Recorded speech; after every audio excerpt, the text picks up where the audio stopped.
Hey everybody, Jonathan here. I'm with Zach of All Trades Peterson. Hey guys. And we are driving down to Connecticut. We're having a little road trip today because we want you to meet a member of the team that you haven't met before. His name is Bruce Zimmerman, or as we like to call him, Zimmy. Right. Now Zimmy, if you watch the credits, is someone you probably have heard of. Hit it.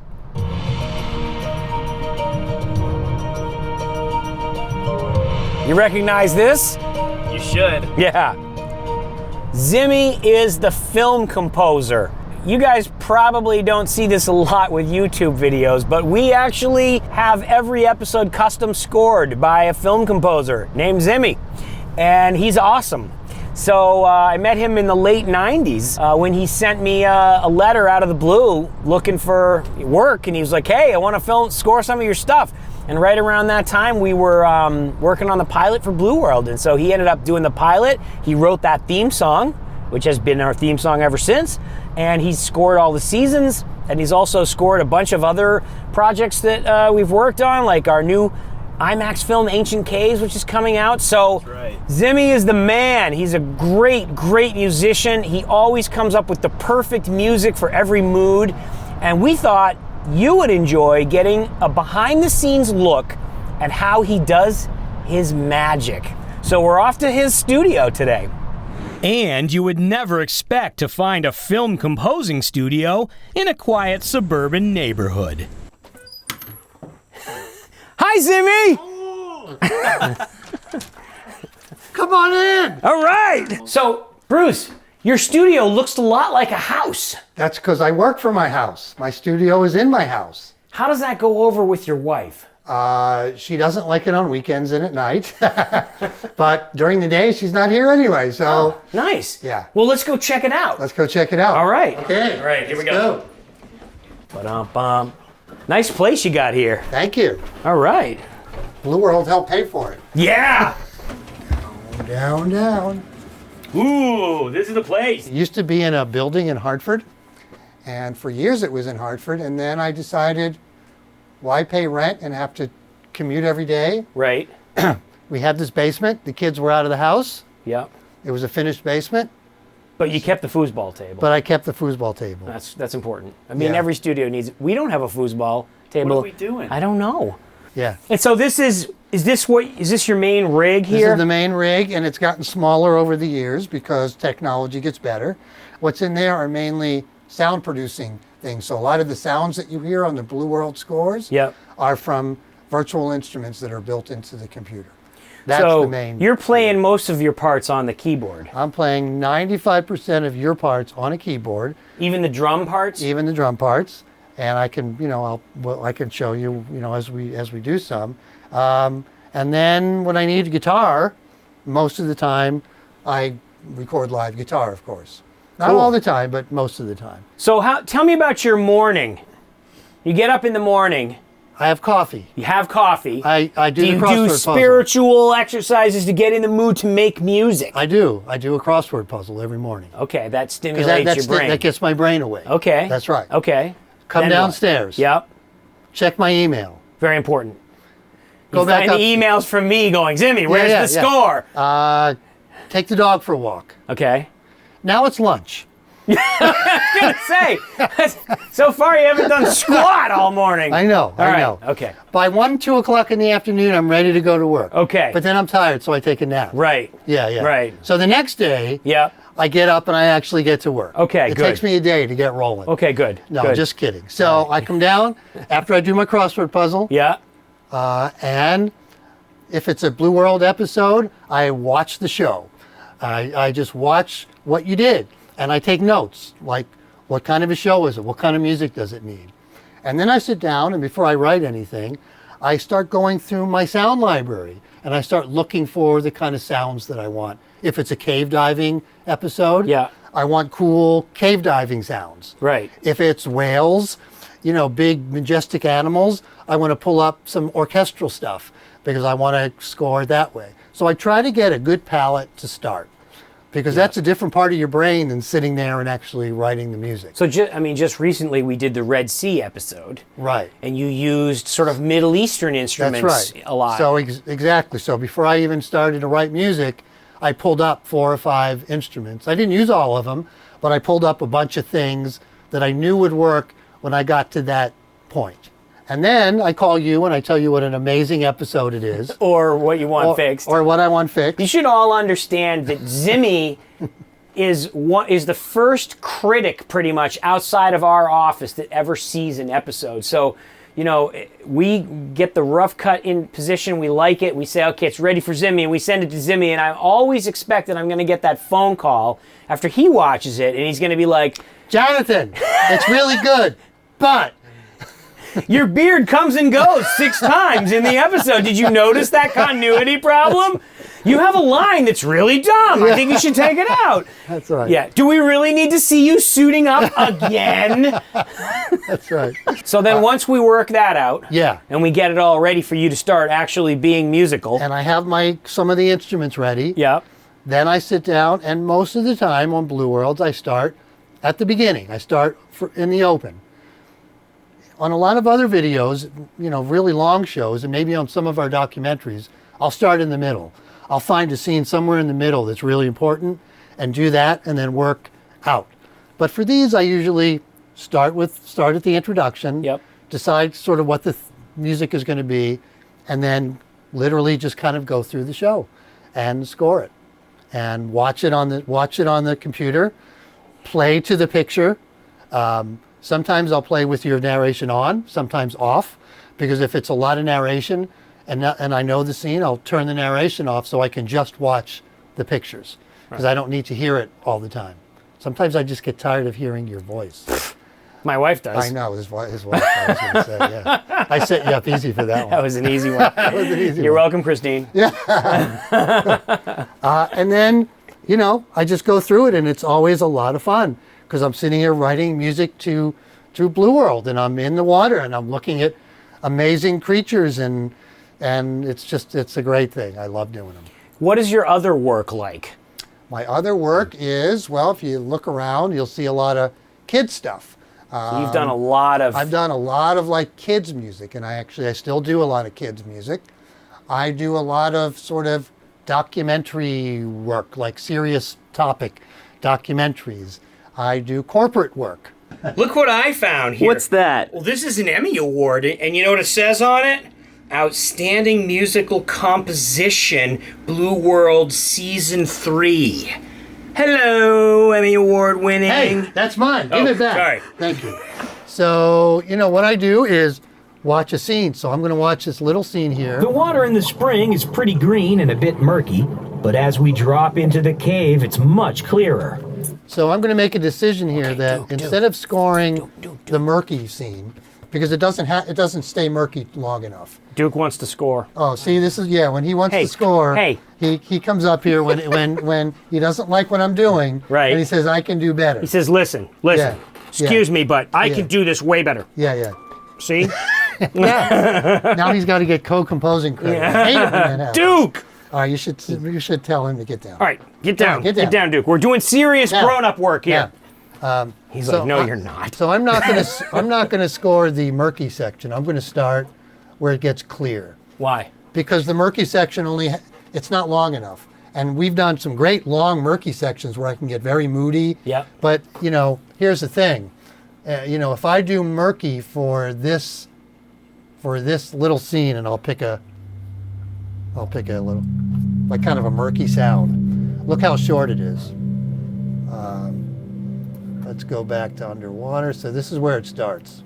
The water in the spring is pretty green and a bit murky, but as we drop into the cave, it's much clearer. I would have to change right there. And I can try it, but I think it's going to be... Was that literally one note? That's one note, yeah. Are you trying to tell me that when you score our films, we get like one note? Like, well, I can do that. No, it's a pad. It's just a texture. Yeah, that's a nice thing, right? We're in the deep, dark cave. Okay, so you know what? Just for argument's sake, I'll put a little murky bed under the murky. The water in the spring is pretty green and a bit murky, but as we drop into the cave, it's much clearer.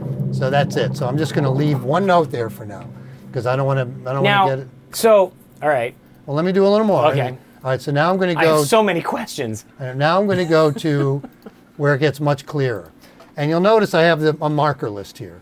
It's a cut list, basically, like on a video.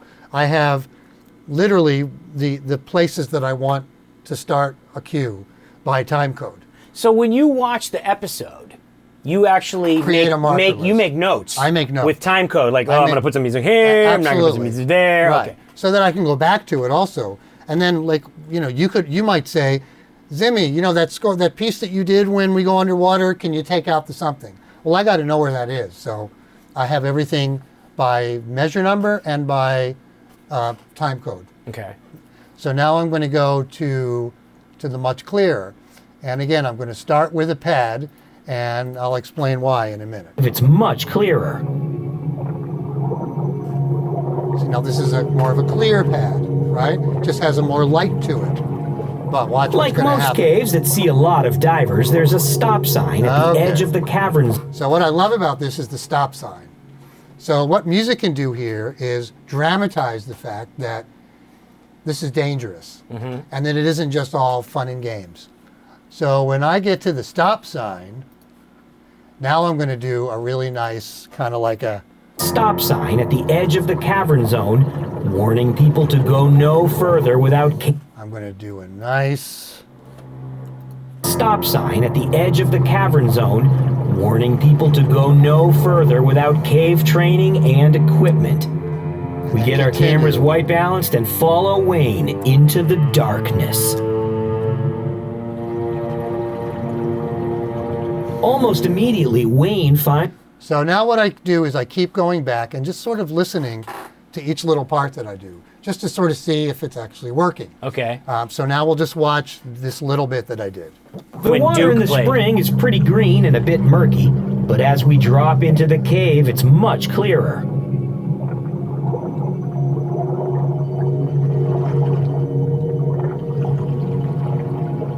Like most caves that see a lot of divers, there's a stop sign at the edge of the cavern zone, warning people to go no further without cave training and equipment. We get our cameras white balanced and follow Wayne into the darkness. So I kind of like, the general direction that it's going. Yeah. And now I'm going to do add a little bit of icing on the cake. On the stop sign, I'm going to add a little bit more to it.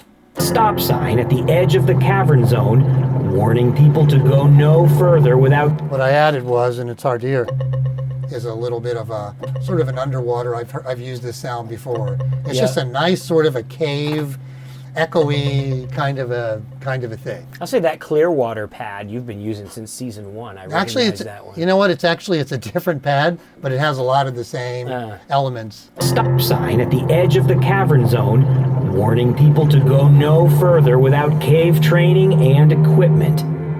We get our cameras white balanced and follow Wayne into the darkness. Almost immediately, Wayne... So this is great. So now we come to the first critter. And I love scoring the critters because I take each critter and I give it its own voice. If it's a big sea turtle, I almost always use like a slow clarinet. Yep. If it's a weird exotic animal, I do something exotic. My little trick for scoring tiny animals like this is a tiny little critter. Almost immediately, Wayne finds a blind cave crayfish. Look, it's a tiny little Over thing. thousands of right? years. Yep. So, Tiny little thing. Right. So I'm going to use a tiny sound. Something that sort of matches the actual physical size of the creature. A big animal is going to get a bigger, fatter sound. If I used a big, fat sound for this crayfish, you'd listen and go, that doesn't work. Why did you do that? So watch how nice it is if I just sort of score this with a sound that to me sort of sounds like what it looks like. Almost immediately, Wayne finds a blind cave crayfish.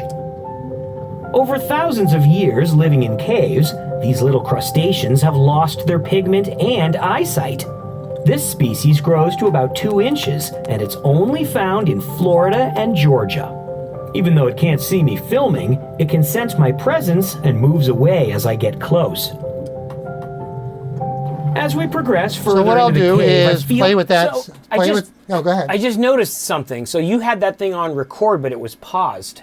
It's paused And then until the minute you hit the first note on the That's right. keyboard, it starts rolling. Right. That's a very essential sort of a film scoring tool that this software has, in that it always just sits and waits at exactly the spot that I need it to for me to actually trigger it. Now I'm going to also add to this, because I like to add to sort of eerie animals a little bit of sort of an otherworldly pad to it, just to increase the feeling like that we're seeing something really special.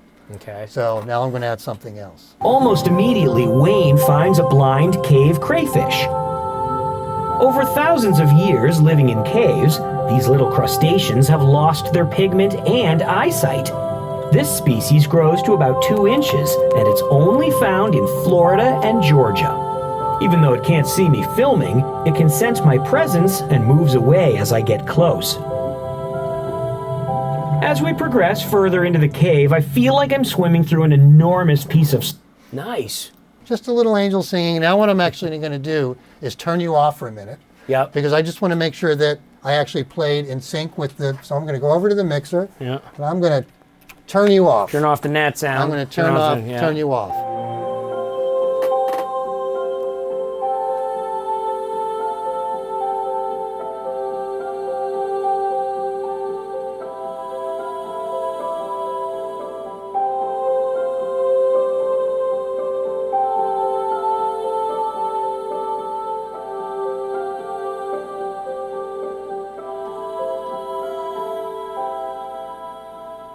That sounds good. I played it in sync. Sometimes, if you're talking and I have a low, kind of a soft arpeggio going, and I play on top of it, I can't quite hear the beat.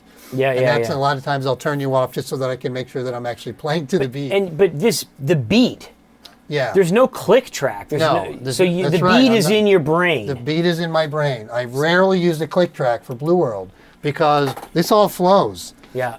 I don't want it to sound rigid and highly synchronized. I want the scenes to flow from one into another. In fact, you'll notice at the end of this scene, where I stopped it, I'm just going to the end of the scene. I get close. As we progress further into the cave, I feel like I'm swimming through an enormous piece of... Because when I start on the next scene, they'll just sort of that'll morph. Still be one will fade decaying. out and the other one decaving. Decaving. Exactly. Yeah. Nice. So that's basically what I do. Just take it a little scene by scene, and try to create a musical landscape that tells a story in a way that is appropriate for the story that you're telling. Right. And now I'm going to go to the next little scene where you're swimming. So you're just swimming through a cave now. There's no action. Right. So the music really doesn't need to be big. So I'm going to combine a few things. One, sort of a slow-moving instrument that I can just sort of create waves of notes, and then I'll put something on top of it to give it a little more flow. And then we'll just see how it sounds. You're going to write with me right now, or are you going to just watch? You're going to watch? Okay. As we progress further into the cave, I feel like I'm swimming through an enormous piece of Swiss cheese. Over thousands of years, water flowing through these passages has slowly dissolved the limestone, making the passages larger and larger.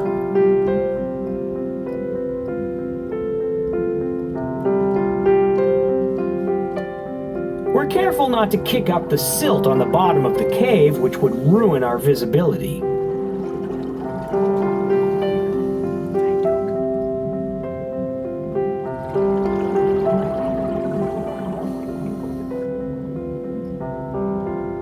Wayne leads us to a little shelf that the local divers call the pothole. This is where people have... So I'm going to stop there, even though you're still talking. We're going to go to a little period, I think, of no music. Now, why do you do that? You could score the thing wall to wall. I could score it wall to wall. The thing about when music comes out is that it allows your ears to take a little rest. And then when you come in again with a fresh new piece, it creates a lot more interest. If music went all the way through, it would become wall to wall. It would be like when you're shopping and there's music playing in the background, and after a while you don't even notice that it's going because you just tune it out. So I don't want people to tune this out, and I think the score, for these is evocative enough that they shouldn't be tuned out. They're part of what makes a Blue World episode a Blue World episode. So if I come out, even for just a few seconds. The local divers call the pothole. This is where people... I think this next scene, because now you're in a close-up and you're going to be looking at bones, I think it might be cool to just go out for that 1 second, and now I'm going to actually look at your narration and create a new marker that starts right on your narration. And so now I know that this is where I'm going to start. This is where people have placed bones that have been found in the cave for easy inspection. Wayne holds them up, but he can't tell me what they are. So I'm not going to score this whole scene, but I'll just to show you sort of what the effect is going to be.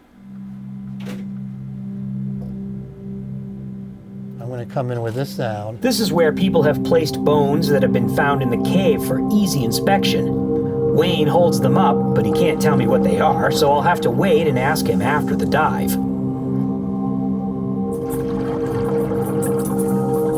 This one looks like a turtle shell. And this one looks like a cow. He carefully puts the bones back where they were for other divers to see. So just that's enough to show you that if I back up now into the scene before, what that nice little break, and it's a very small break, but it gives the ear a chance to readjust and to come in with a fresh new piece. Wayne leads us to a little shelf that the local divers call the pothole. This is where people have placed bones that have been found in the cave for easy inspection. So I could have played through that sentence, but then you don't get this nice change of mood from the nice, nothing's really happening, just swimming, to this weird thing where now you have all these bones. The other thing is that when the music ends, it creates almost like a period at the end of a sentence. It's punctuation that says, that part's over. That part's over. And this is a new part. Yeah. Without having to do anything visual, it just tells the audience subconsciously. Just something new is okay, that's over. Now we have a new thing. Right. And that's a very helpful storytelling thing. Yeah. Like, we don't have to do anything in the edit. Right, because I'll create the punctuation. Right. That's right. So that is sort of how I work. That's cool. And there's always a lot of self-editing. So once I'm done this whole score, I will go back, listen again, make changes, add things, take things out, changes the sound of an instrument, change, a melody. So by the time you get it, I've sort of probably gone over it a half a dozen times, once it's been done, just to kind of keep watching it, go away, come back, watch it again, make sure that sort of with fresh ears, I like what it is. Because I have to be a really harsh critic on myself, because I don't want you coming back and going, boy, what was that, Zimmy? You got lazy today. What was that coconut falling down the stairs sound? Yeah. What was that? This makes it very hard to work when he's like this. Does he do this a lot? He does when he wants a walk or he wants lunch, he'll do this, and then And now I'll know when I call you up if I've got a complaint. I'll say, I know what Duke was doing at 3 minutes and 20 seconds. Yeah, that's right. He was not allowing me to do my job. Duke was on your lap. I know. Duke, be careful of the computer, dude. Oh, I always have to watch his butt. Yeah. And that's basically, how I do it. So there's a lot of work, as we talked about, before I even do a note, which is watching the show, learning the show, going into all my resources of instruments, and starting to decide what sort of the sounds are going to be. Now, I could do it a different way. I could go moment to moment. When I get to that crayfish, I could stop and say, all right, what does a crayfish sound like? But it's much better for me to already have that harp harmonic up, because I've picked it. And now when I get to the crayfish, I can just keep writing. You don't have to I don't have to stop in the Right, middle of... get out of the zone. Get out of the zone of writing. Right. And say, all right, now what instrument am I going to use? So that is how I score Blue World. Hey everyone, thanks for watching our latest episode all the way to the end. You're crazy if you don't subscribe. Hit that subscribe button now so you won't miss our next episode. And check out our merch link in the description for some Blue World swag.